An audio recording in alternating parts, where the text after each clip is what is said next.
L'exécution des deux hymnes nationaux en levé les rideaux de cette de la ville d'Abidjan et ses environs.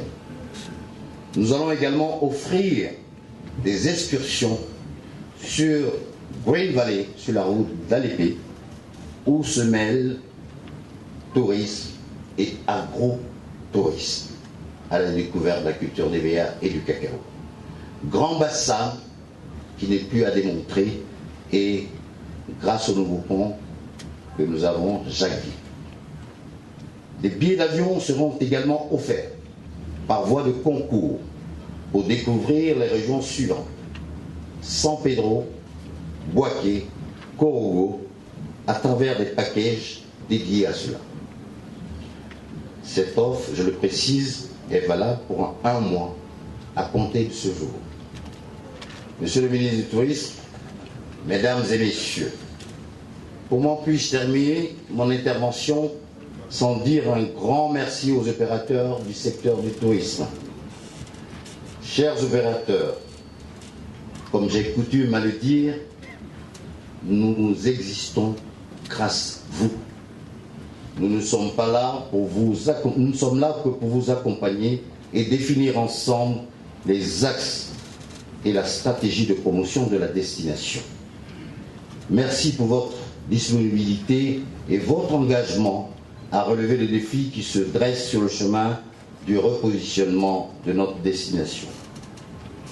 À ces remerciements, j'associe notre bras opérationnel, l'agence de communication Vitamine, et toutes les femmes et les hommes du commissariat général qui ont travaillé de jour comme de nuit pour la mise en place de cet événement. Permettez-moi d'insister. Nous sommes conscients qu'aucune œuvre humaine n'est parfaite.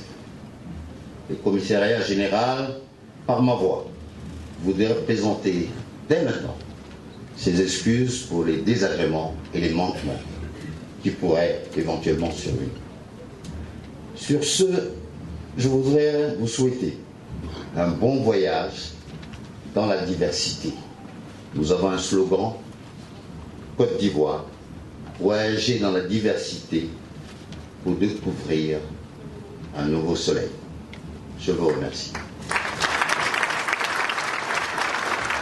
Vous remercier pour la qualité de votre accueil, pour l'hospitalité ivoirienne qui est absolument tout à fait conforme à la légende qu'on s'en fait. Donc c'est un peuple accueillant, chaleureux, souriant.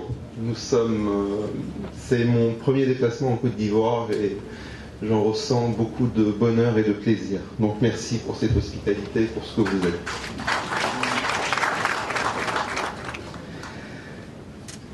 Cette année, vous avez choisi le Maroc comme invité d'honneur de votre salon.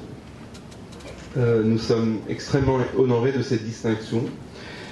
Nous pensons qu'elle rentre effectivement dans la logique du partenariat stratégique qui s'établit entre les deux pays, de cet axe sud-sud que nous efforçons au Maroc de construire avec nos amis continentaux, nos amis africains depuis quelques années, qui est séculaire, que la période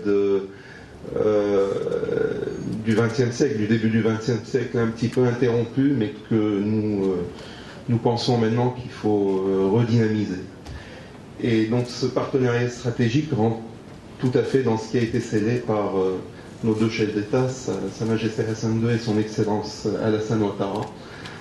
Cette volonté qu'ils traduisent à chacune de leurs rencontres de faire de nos deux pays des partenaires solides, confiants, de long terme, mais qui construisent en commun leur développement. Nous pensons que l'avenir de nos deux pays est un petit peu dans cette coopération, et cette coopération dispose aussi d'un cadre juridique dans le domaine. L'âge de la maturité et du professionnalisme, plateforme idéale des échanges et contacts entre les acteurs du secteur. Je voudrais saisir l'occasion pour remercier Marc Vicens, qui était le commissaire général du CITA jusque l'année dernière, et son équipe pour le travail qu'ils ont fait pour mettre le CITA au niveau où on est aujourd'hui, et également saluer Jean-Marie Sommet, le directeur général de Côte d'Ivoire Tourisme, commissaire général du CITA 2015, et son équipe pour l'excellent travail que l'on pourra juger dans quelques instants, et les efforts énormes qu'ils ont fait pour faire de cette manifestation une manifestation aujourd'hui très professionnelle, qui est aujourd'hui pérennisée, comme il l'a dit, et nous pensons qu'on est sur la bonne voie. Dans le même ordre d'idée, je voulais signaler que pour le ministère du Tourisme, le CITA tient une place centrale dans notre vision. D'année en année, le CITA a réussi à se tailler une place de choix comme salon majeur du genre dans notre sous-région.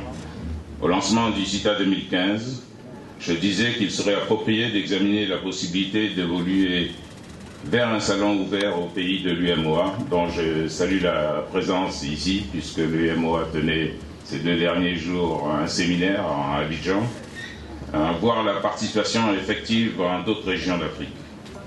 En ce XXIe siècle, les Africains, par le biais du tourisme, doivent combattre toutes les barrières artificielles pour mieux se connaître et favoriser entre eux les échanges économiques et culturels. Mesdames et messieurs, honorables invités, pour grandir en taille et en puissance, l'activité touristique doit faire l'objet d'organisations rationnelles. En Côte d'Ivoire, nous avons amélioré le cadre institutionnel.